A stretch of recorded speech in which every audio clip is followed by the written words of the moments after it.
Hey all, it's Dr. B. Here's a little exam review.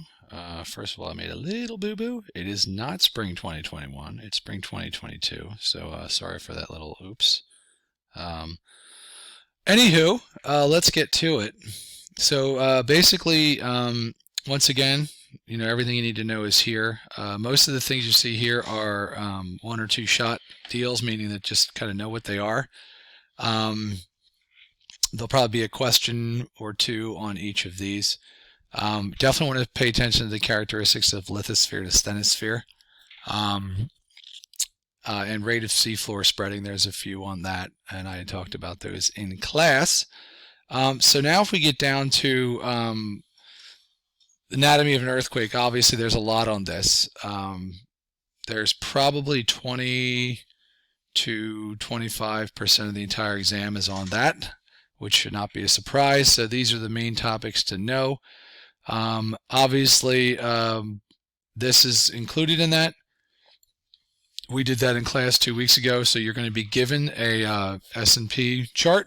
You're going to be given an index card, a blank one, so you can manipulate that as you need to, but there's also questions about what those other things are, etc. So I'm going to show you a couple questions you might see on the exam from that in a little bit.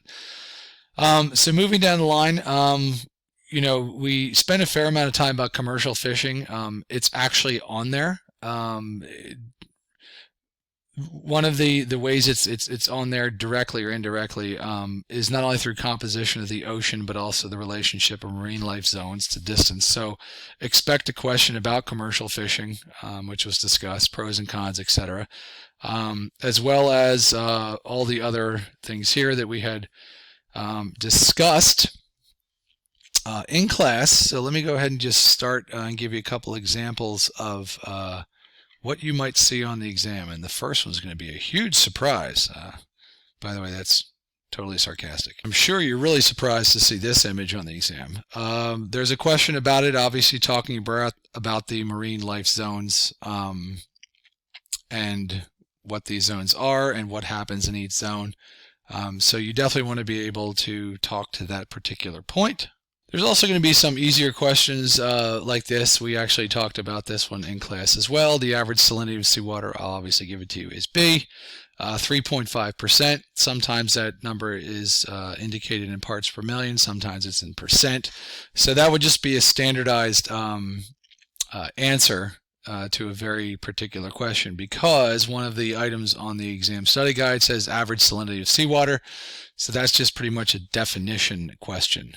There's also going to be some questions like this that don't necessarily have you define a P wave, but understand its role in terms of how it relates to an S wave. So that's a really good question. I like that one a lot. So I'm going to show you one more. This is one example of the few questions that have you using your S&P chart. Obviously, the question marks, you will find out what those are next Wednesday.